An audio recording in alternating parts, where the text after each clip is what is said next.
Prepare, respond, serve. This is the 5 Stone Podcast, where the 5 Stone Pro staff brings you years of real-world professional experience from the front line. Let's do this.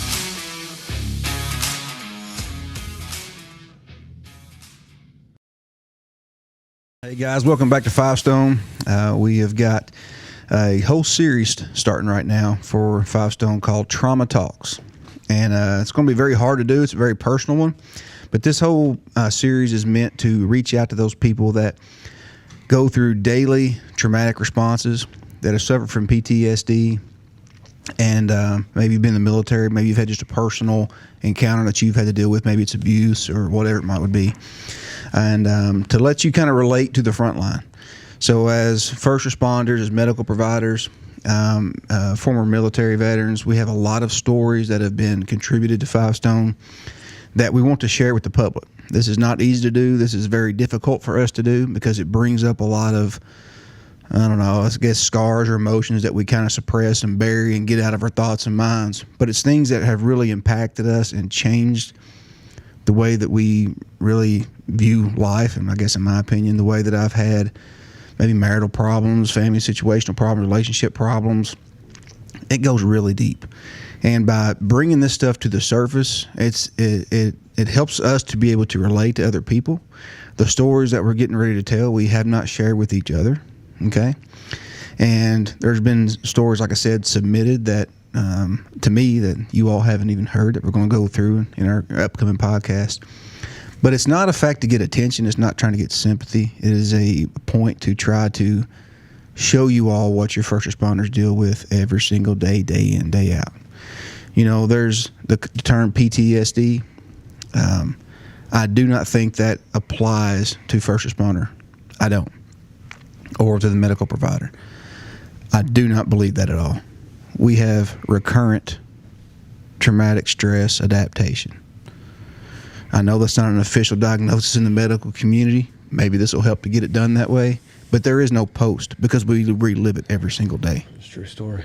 Right? True story. Yes, it's traumatic stress, but there's no disorder. It becomes an adaptation because you can't just have one experience and then try to overcome what it's done to you. You adapt it to it every single day and then try to shut it off when you come back home to deal with your family. Yeah, and you see a new kind of stress. Yeah. Almost daily. Yeah. And it's crazy. And you can't just see the same thing. Like you said, it's new. It may be the same type of a call or a run or a patient, but they're all different, you know. So this is for us to bring awareness to the community, to let you all know and experience what we experience every day so you become more aware. To have a discussion, a public discussion, a public awareness that there's a need for us. There's a need. We don't have a VA. We don't. And so we've done some research. We've got some contact information, some numbers you can call, people that have offered to help, and that we can try to get, if you're struggling, you're having issues, we can try to connect you with those people. So for our very first Trauma Talks, we got Renee Blackaby with us, a local paramedic and really kind of a hero to the community. She worked with the local fire and EMS here, and she still does, but she created her and our videographer here with River Right Productions, Blake, they created a video to kind of reach out for people that are struggling with PTSD. And they called in people that are struggling with depression or anxiety and suicidal, and it's already saved several lives, right? Mm-hmm. And so that's huge, you know, and we can't thank you enough for doing that for our community. So we want people to know that you're not alone. We deal with the same stuff that you deal with, and this is not I wouldn't want to say a cry for help, but it's a cry for awareness. It's a cry for like, hey, look, here's what we're dealing with. You're not alone if you're a first responder. You're not alone if you're former military, you've dealt with something. If you had a personal situation, like, we're there with you. Okay? Yeah, and there's nothing wrong with you. Right. Yeah, you're right. Yeah. Not as far as, you're not an outcast. Right. It's more normal than you think. Yeah. We mentioned on that podcast before, it's podcast 4 or 5 that we talked about the silent scream of your first responders. Right. Is like when the tones go out and we come to you to your rescue, we're feeling the same thing that you're feeling. That's right. Yeah. You know, we're with you. Yes, you're not alone. So, all right. No further ado, Renee. You're breaking the ice here for the Trauma Talks. So, guys, we don't know how this is going to go. We're just going to talk through it, and it is what it is. So, there may be some rough times, there may be some emotions, there may be some feelings, and we're just going to get through it. And this is for us to kind of talk through. It's for you all to experience it and let you know that you're not alone. So go for it. So I want to preface this with saying that there's so many different types of calls that we get to, and we all go to motor vehicle accidents. But I'm starting to realize more now with how often they happen, how much it's affected me afterwards. And I don't realize it until I'm sitting here thinking, like, why am I thinking that? Why am I afraid of this? Why am I going down this certain mental path? And then I have to retrace, like, okay, well, I saw this, I did this. And this particular story, there's a child in it. It's a double fatality.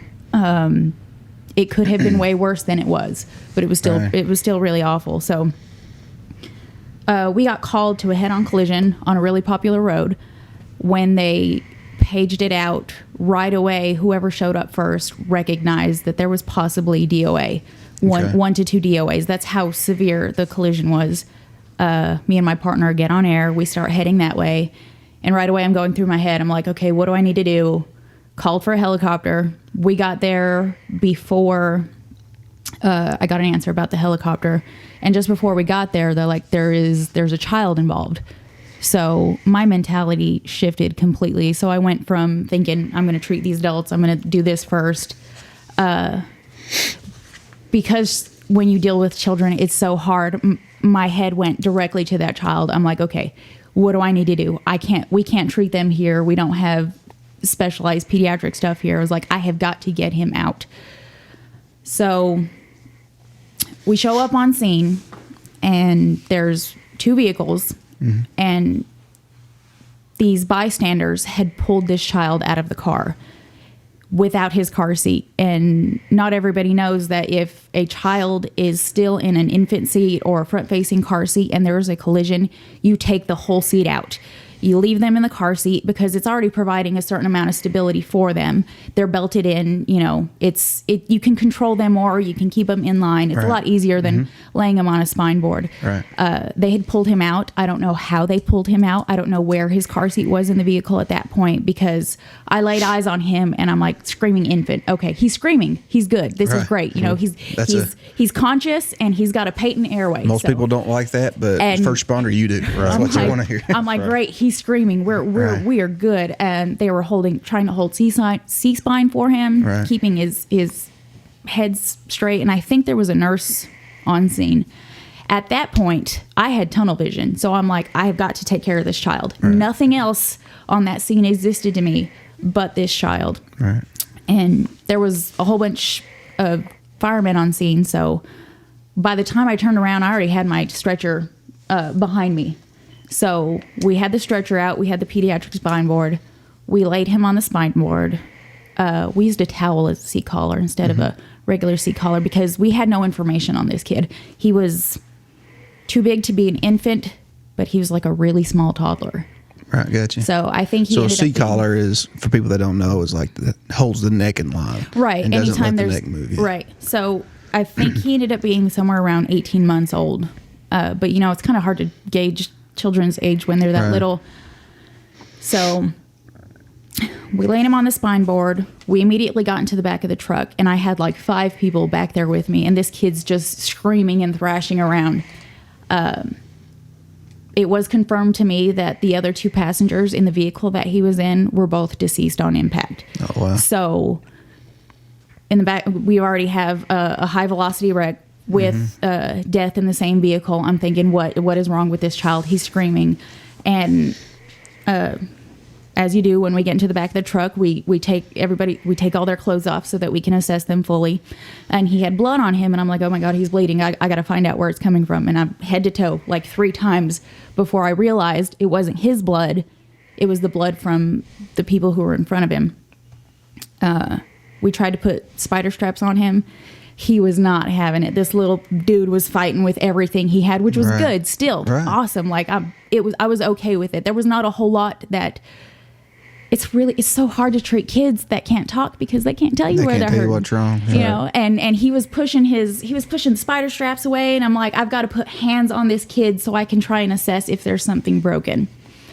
I had somebody outside of the truck trying to get information from the passengers that from the people who were standing by that pulled him out. Like, where was his car seat? Was it buckled correctly? Was he in it correctly? Like, because that helps let us know how his car seat functioned, if he was where he needed to be properly.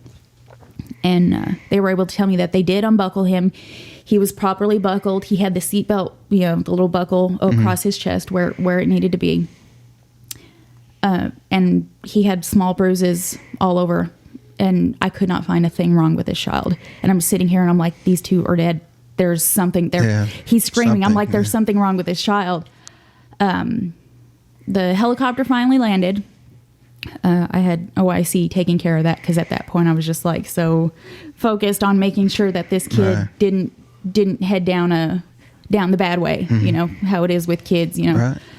You have to stay ahead of the curve. Yeah, they deteriorate so fast. They compensate. Yes, they compensate, right. and then until they do, and then and it's terrifying because you can't. How do you treat somebody who can't tell you where they're hurting? Right.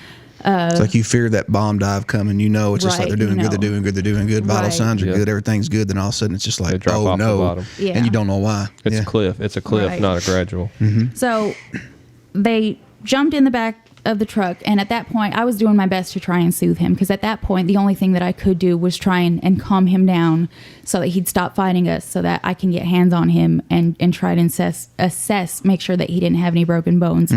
And besides the bruises, I didn't see anything. And of course I didn't find out till afterwards that he had a broken collarbone. That's how fat everything. He was in his seat correctly. It was buckled exactly how it needed to be. That car seat did everything it was supposed to, and he still got his collarbone broken. But that's how much the force of the impact was. Wow. And that was the only thing that was wrong with him. Jeez. So I sent this little baby on a helicopter with no information. I didn't know how old he was. I didn't know his name. I didn't know his birthday. I didn't have any medical history on him, which is like, you can't, in healthcare, you're like, oh my God, like, what do I do? Right. You're starting from like, nothing. So once they left, and I was still on scene, I was a primary medic on scene. Right. The second medic unit had taken care of the passenger in the other vehicle. He had his seatbelt on. His airbags went off. His truck did everything it was supposed to. And I think he ended up walking away with just maybe like a broken bone or something. Like he was okay. They had transported him. So I went back to the vehicle. I think it was like an SUV or a Jeep or something. It's funny how I remember the color of it. I don't remember what it was, but I remember everything on that scene. I don't remember what type of vehicle it was, but I remember the color. And I walked around to look at the driver and the passenger, because I still had to do a report on them. I had to get their names. Had to get as much information as I could from them. And it looked like they did not have their seatbelt on, and their dashboard was essentially in their laps. Like, there was just massive, massive trauma. There was a lot of blood everywhere, fluids from the car, and it ended up taking a really long time to extricate them. Wow. There was just a lot that went wrong, and it was just the car was just folded up in such a certain way that if you put the tool some way, you were going to accidentally damage the person. You don't want to cause any more I mean, yes, they're passed away, but you still don't want to cause any more trauma than need be. So it took a while to pull these two people out of the vehicle. And we did what we needed to do. We helped the coroner package them up and send them on their way. And like afterwards, I get back and I'm like, I'm worried about the kid, because I didn't have any information on him. You have no idea what you sent out. Yeah. And I couldn't treat anything. And it's awful as a healthcare provider when you have all of these tools available to you. And I couldn't make that child feel better because I didn't have an x-ray machine in the back of that truck. Like, there was nothing that I could have physically done for him other than talk to him soothingly and protect his neck and his back for potential injury. Right. We get back and, my adrenaline's like right here. My heart rate's here. We get back to the station and like, you can't come down from that.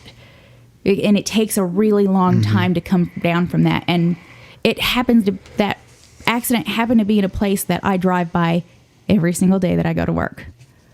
The oil stains are still in the road. So every time I pass that place, I'm like, I see the truck. I see the kid. I remember the exact color of his eyes. I remember the two women. I remember the vehicle. I remember where I stood. And it's like you relive that over and over again. And just recently they put up crosses, but you know, I didn't need to know where the crosses were to know exactly where it happened. Right? Yeah. So fast forward like 6 months, something like that. There was another accident that I wasn't even on duty that day. There was so many victims involved in this accident that I got called in saying, "Hey, I know you live by. We've got a really big wreck. I need you to come in." You know, I met the major at the station, and we jumped in a truck and we transported a non-serious victim to the hospital. And I went back to the scene to help because it involved a commercial vehicle, and the commercial vehicle was on top of this other vehicle. Oh, geez.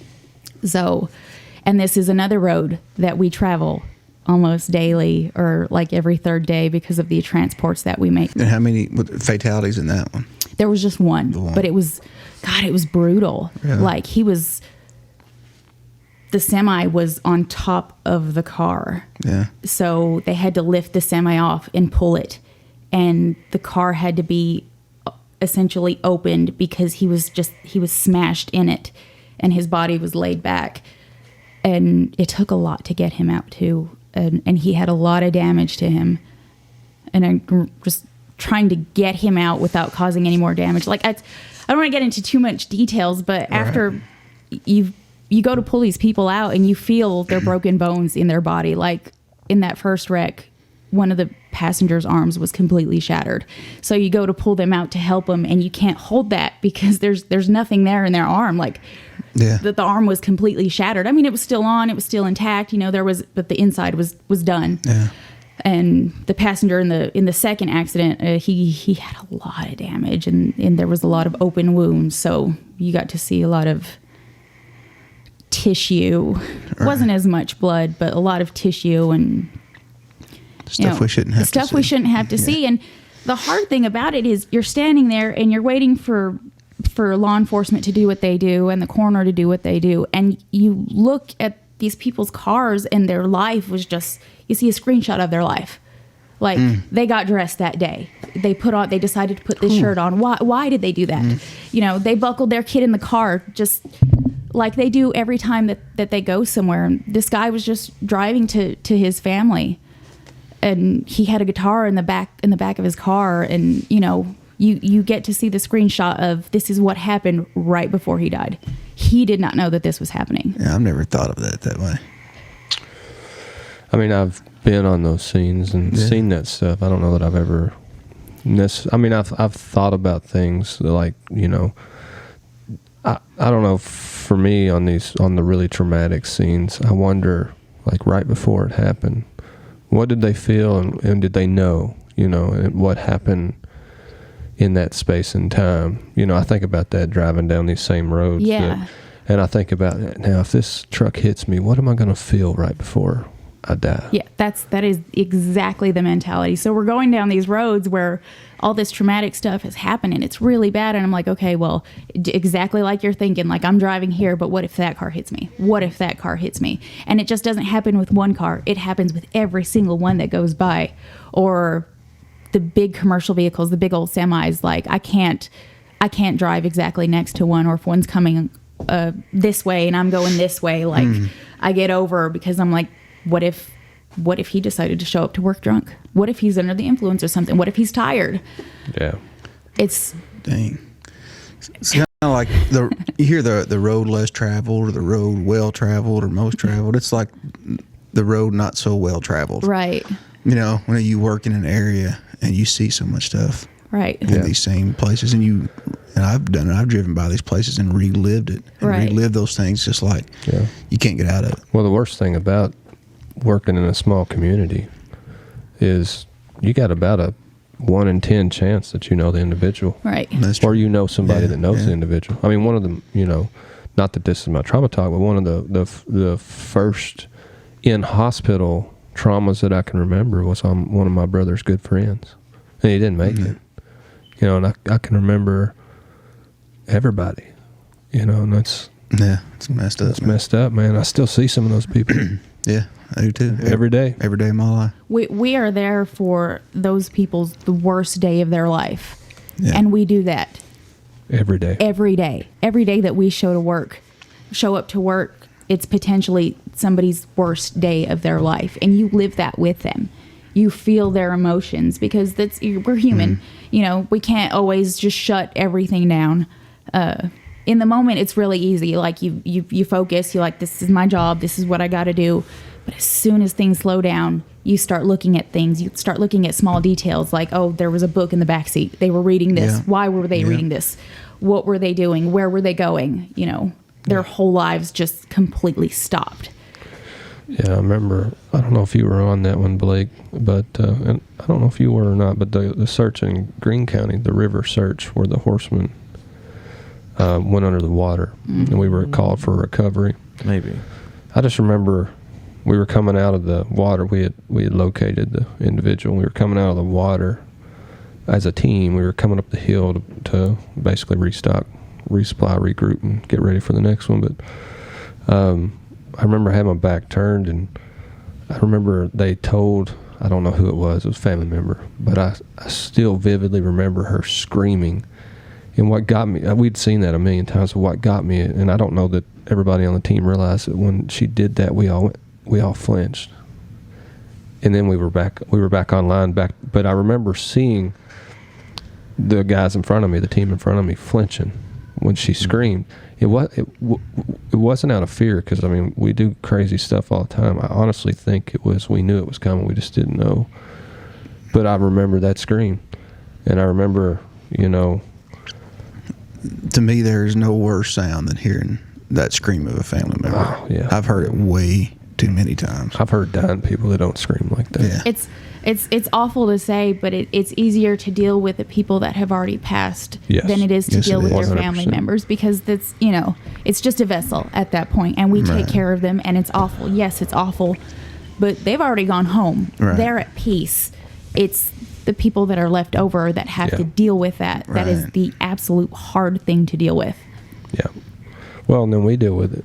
You know, I don't think you were talking about, you know, it's everybody's worst day, and, you know, like that scene there, I'm talking about, you know, 5 minutes from that point, we were all cutting on each other and laughing again. And I don't think it was out of, actually, I know people here, you know, I work in a healthcare setting as well in emergency departments, and I used to be a director, and I'd get these calls, and your staff was laughing. You know, your staff was, I sat back in that room, and I waited for 2 hours, and all I heard was laughing.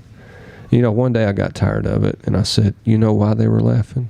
And the lady said, well, and before she could answer, I said, it's because they had just worked a code on a 3-year-old, and all they could do was cheer each other up so that everybody would stop crying. So maybe that one of them wouldn't go home and have one too many beers or one too many shots and end up right there next to that kid. You know, people forget that laughter is a medicine. And that's why, you know, people that work in the field, we all have this, what they call dark humor. And, you know, I've met veterans that are the same way, man. Yep. It's a defense mechanism. So think about that next time you see some people at a scene, and you know that there's a death there because they got the sheet, you know, out, or the coroner van. But you see a bunch of people laughing. Just think about why they're laughing. It's not because they're having a good time, because I can promise you they're not. I can promise you that, man. And I can remember working in the ER, and there was a call that, I'm not trying to take away from your story, but it kind of relates to that. There's a call that went out, and it was multi-patient trauma, and again, you know, dead on arrival, and there was supposedly a kid that got ejected, an infant, and they couldn't locate the body.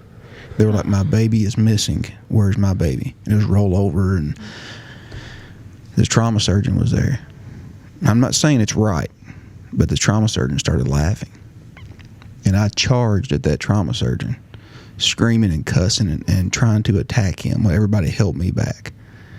And I was like, you worthless POS, like, how dare you? You know, I was ready to take this man down. Right. I was a new nurse, Yeah. You know what I'm saying? And you don't do that. And you still, no, you don't do that. And I get it. But being in it several years, that was a horrible way to cope. That was his coping mechanism. Correct. As bad as it was, he was trying to, whatever he could try to do to make some kind of light. I'm assuming that's what he was trying to do. Now, it wasn't correct. Don't get me wrong. And I don't regret doing what I did, you know? Right. But I thought, how warped is this human being? Right. And then down the road, 20 years later, You understand it. Yeah. we're all pretty warped. Yeah, he was just making himself feel as good as he could because he knew what kind of getting ready to come to the carnage door. he was Right. fixing to have to deal with. So, and it's going to sound really bad when I say this, but you guys are going to understand it. Like, if I haven't heard from somebody in a while, and especially with vehicles, because I've got this fixation on accidents because we've had so many recently, and there's been so many Right. fatalities. And if I don't get a text message from somebody, I'm like, text me so I know you're not dead. It's not, hey, text me when you get to your. I'm like, tell me you're not dead, Right, because yeah. that's how we think. It is. Like, I'm not. My mind automatically goes to something bad happened. It wasn't their fault, but it was somebody else's fault, because we see it daily. These people are driving distracted. They're driving under the influence because they think that nothing's bad going to happen to me. I got this. I'm a good driver. Like, you know. Right. I might be an okay driver, but I don't know about everybody else. Right. So I'll send those text messages. I'm like, okay, let me know you're not dead, or I'm going to go find you, or I'm going to call somebody to go look for you. And it That's seems tough. it seems extreme and it seems savage, but I'm like, hey, let me know you're alive. How many wrecks would you say you've had since that particular wreck with the infant that you've been to? Let's just say in general, just general wrecks, not necessarily fatalities, but how many do you think you've been to since then? Ballpark. I know you don't have an exact figure. Maybe like 20-ish, 30-ish. We have a lot. Yeah. And that ranges from minor fender bender, I scratched my arm, to, broken femur, Right. and everything in between. But I just think it's interesting that, you can still recall every detail of that. Oh, yeah, yeah. Is there I guess what is the takeaway from that? What do you deal with every single day? You said, it still affects you. I realize you drive by and that's and you see that, and obviously it's a visual reminder, but what feeling do you have now what part of that crash did you take with you? That as an educator, I need to let people know how good car seats are and how important seatbelts are, because yes, it was brutal, but had they had their seatbelts on, it could have gone a little bit different. They didn't have their seatbelts on. Knowing how to properly... The two in the front didn't know? The two in front didn't have not. But the gentleman who walked away with just a broken bone, he had his seatbelt on, his airbags went off, everything. Like, Yeah. his vehicle took care of him because he was doing what he was supposed to do. And thankfully, that infant car seat, it was a front-facing car seat, was strapped in every way that it was supposed to. Mm-hmm. He was nice and tight. Every buckle was where it was supposed to be. And he walked it. Well, he didn't walk. Yeah. He only had a broken collarbone. Yeah. Wow. So it's so important to you put your seatbelt on, man. It makes a difference. If you're buckling your child, don't push them for the front-facing car seats if they're not ready. Don't push for the booster seat if they're not ready, because those harnesses they're what saved that baby. Right. If the straps would have been loose, if the thing would have been a little bit lower, he could have, Right. came out from the top. This whole podcast has even gone a different direction than what I thought, because it's not so much about what we see and what we do and how to relate to people, but this is a very good educational example of Right. like how Oh, yeah. important they are. These seat belts and car seats and proper restraints. Yeah. I mean, what'd you put in your box that you lock up and you don't talk about anymore? Everybody knows. Anybody that's first responder, military. Yeah. I just dropped the bomb on her. Yeah, you so did. She's like, yeah, I don't want to open it. I don't want to talk right. about it. Yeah, I mean that's It's a box for a reason. Well, that's so people that don't know. There is a saying among people that deal with trauma on a pretty often basis, pretty regular basis, or have dealt with major trauma. You put that in a box and you lock it up. You don't talk about it. You don't bring it back up. Yeah. You don't talk about it, except for every now and then. And that's for people that don't know, we're, first responders, EMS, EMTs, fire, rescue, police, military are at a high percentage of alcoholism, drug abuse, suicide, divorce, you name it. We're pretty much at the cutting edge of that unfortunate bit of information and life choices. And the reason for that is because you put that stuff in a box and you lock it up. Yeah. And that's why you can recall it all the time. Mm-hmm. And it's weird, but what did you put in the box? The details, the specific details, the gory details, the stuff like that I can remember what that girl was wearing, how her arm was faced, the look in her eyes that was just, her life stopped at that moment. And how I deal with things is I have to give every detail because that's how I cope with it. If I get it out, then I know somebody else has heard me, and I don't. It's almost sharing the burden. Right. Like I don't have to hold on to all of that. But there's like, you sit there and I'm like, okay, that could have been my family in there. Right. Or I see my kids in those situations, and it comes back, and I'm like, okay, I'm really harsh on my family, and I'm really harsh with my kids on, you wear your seatbelt, you wear it all the time, you can't sit like that in the car, this is why. And I'm very open with my children because they know my job, and as they get older, they're able to understand more. So if I tell them I want them to do this, sometimes they don't always ask why, but sometimes they do. And I'm like, this XYZ can happen if you don't do that, without trying to be so blunt, because the blunt stuff is how I deal with it. Like that, I like to give the gory details, but there's not a whole lot of people who like to hear that. Right, yeah. I can't talk to my family at back home. If I have a really bad call and I need somebody to know what I just went through, I have to like glaze over it with my family. But I think you just said it's like, I like to give the gory details. It's not that we're warped and twisted, but oh no, it's not a pleasure thing. We've got to get it out. Yeah, you know what I'm saying? yeah. Like I saw this and I got to talk about it. Who do you talk to about it?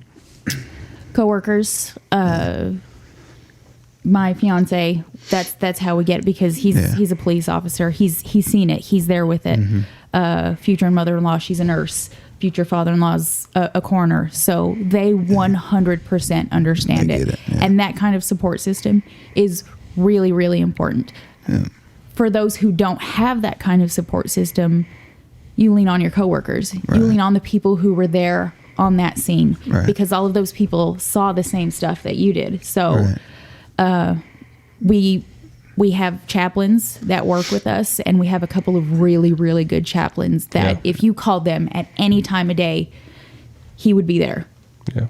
That is so important. I ran into a guy. We were set up the other day doing a show, and ran into a guy, and he was like, he said, I really like Five Stone. And I was like, why? And he said, I feel like this is going to help me get over my problems. I'm like, what are you talking about? He said, I lost my mom about a year ago. He said, I've seen all this stuff from the fire department, and like, I appreciate what you all are doing. Like getting into your podcast and watching this stuff, and like having some, way to put my energy into something else. Maybe I can take some classes or find a way to help other people. Like this is so important. 'Cause that peer support group and his chaplain, like at that moment, like he was getting choked up, his chaplain called him right in front of him. He goes, this is him, I got to go. Right. And I was like, dude, the chaplains don't know their importance. No, they really don't. If you're listening, man, like if the department should have one. If it doesn't, work on getting something like that set up, because it literally saves lives. Yeah. And it's being on a special rescue team, which we've all been a part of. There, at times you feel like it's not the manly thing to do. And I don't mean that in the sexist way, but it's not the warrior thing to do. Right. We're not toting guns, gentlemen, Navy SEALs out there that are watching this. We hold no candle to you all, but there is something to be said about jumping in a frigid river in the middle of the night, not knowing whether or not you're going to come back out. Yeah. So that part of it is a warrior mindset. So I say it from that point, but it's not the warrior thing to do. We're special ops. We're special rescue. We ain't talking about this. Yeah, we drink a beer and talk about it over a steak. We don't. And that's the furthest thing from the truth, because, really you should view the chaplain as probably one of the more important members of your team. 100%. All your good teams roll out with somebody like that on staff, on duty. So, but it is hard. Yeah. It's hard to talk to somebody that's, maybe wasn't there. And I think you're right. I mean, we have these gory conversations, Yeah. I remember, we pulled a lady out of a vehicle that had just, obliterated a tree and basically made a Z-frame out of the truck. And as we pulled her out, her neck was obviously broken. And for people that don't know, when you get rigor mortis, but if anything's broken, that piece flops because it's broken. And I remember we pulled her out, and she was a fairly large lady. The truck was so close to the tree, we could only get a few guys in there to get her out.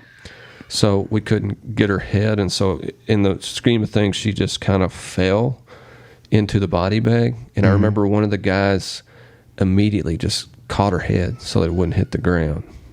Just out of being a human. Respect. Out of respect. And just laid her head down, The rest of her body did, kind of, I wouldn't say forcefully fell, but when you're dealing with dead weight and there's only two of you, you have to be fast. And so it happened quickly. But I remember him reaching out, and this guy was a leader. But just that little bit of humanity in that moment. And it was like, man. That's powerful. And I remember him telling me about that later, about catching that individual's head and just how it felt to him. And, we laughed about it a little bit, not out of disrespect for the dead, don't get me wrong, but just the fact that was his reaction. That's just what I knew to do. So even after death, he's wanting to help. So, but getting to talk about it, he told me later it was helpful, because it's hard to understand how. I get you 100% with you kind of laughed about it later because she had already passed. She wasn't going to feel it, but you still didn't want her head to hit the ground. Like, hey, I caught it, and it's hard to explain that mentality. Where, do you remember the story of Benghazi?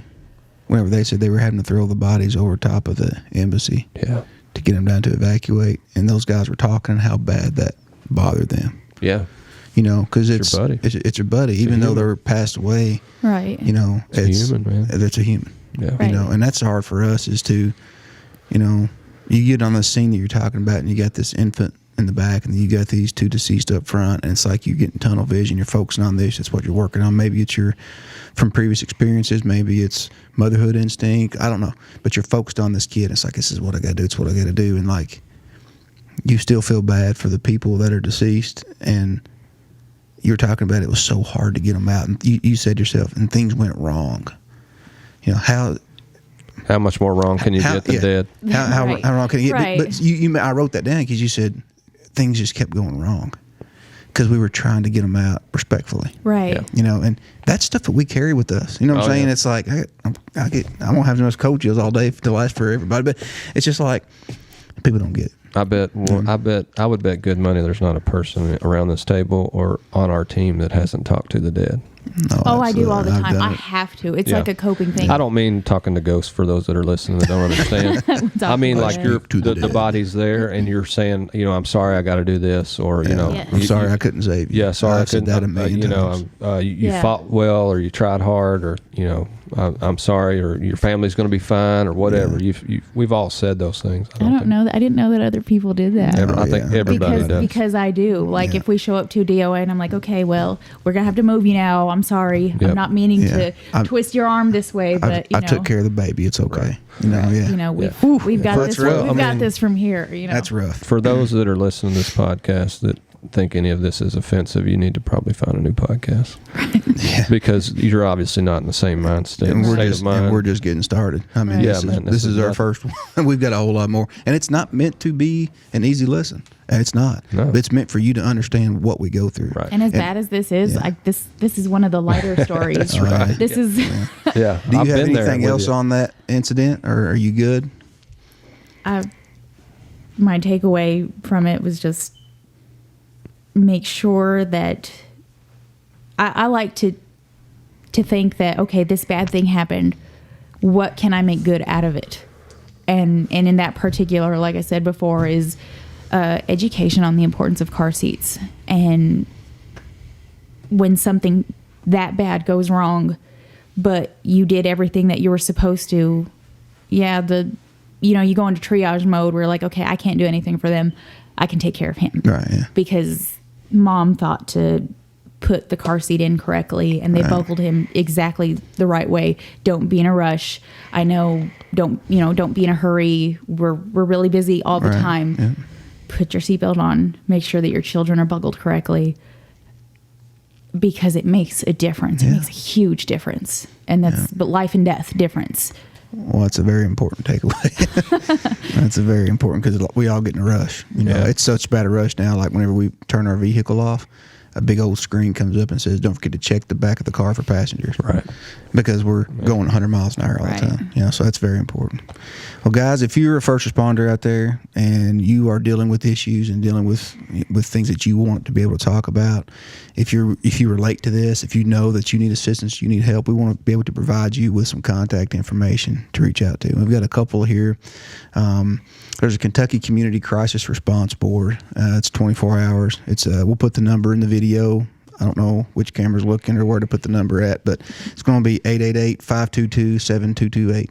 888-522-7228. And there's a organization that's really worked kind of closely with our local fire department. It's called Thin Line Counseling. And this is Dr. Trevor Wilkins. And he's up in Lexington, Kentucky. Phone number is 1-800-464-1958. 1-800-464-1958. And I hear this guy is just no BS. He's been on the front lines. He understands what's going on, and he's willing to help people, and he can relate 100%. And that's one of the hard things that we try to find, is like somebody that's actually been there and get what I'm talking about. Right. And this guy supposedly is just awesome when it comes to that. So, guys, stay tuned, for we got more trauma talks coming up. We hope you enjoyed the podcast. I know it's difficult to listen to, but maybe there's somebody that you know that's suffering and dealing with things, and they can relate to this and find a source to get some help as well. So thank you guys so much, and we'll check you out on the next podcast. Everybody good? Yeah, good to go. All right, man, let's do it. This has been a production of Five Stone and River Right Productions. Guys, I want to thank you so much for your support and time, and ask that you would check out our very own gourmet coffee line, Five Stone Frontline Coffee. Guys, we take part of these profits and give it right back to the front line. That's what we're about here at Five Stone. We want to support those people who support us every single day. It helps to continue our missions on the front line here at Five Stone, and it helps to give back to the families of the fallen heroes that have served and sacrificed everything for you and for me. So when you have a cup of Five Stone coffee, you're not only having gourmet coffee, you're giving back. You're joining the mission, and you're helping us to serve other people. So by getting our classes, getting our materials, getting our frontline coffee, you're joining our mission, and we cannot thank you enough for your support in this. Guys, check us out at 5stoneusa.com. That's the number 5, 5stoneusa.com. That's where we're at, guys. The information we give you on this podcast is for informational purposes. If you need good in-person training, guys, reach out to us. We can come to you and help you with your needs. Guys, don't forget, prepare, respond, and serve, because someday you will be somebody's first responder. Your time is coming. Will you be ready to answer the call? If not, Five Stone's here to help you become prepared to respond and serve. Thank you so much, guys. God bless each and every one of you. Train hard to be ready.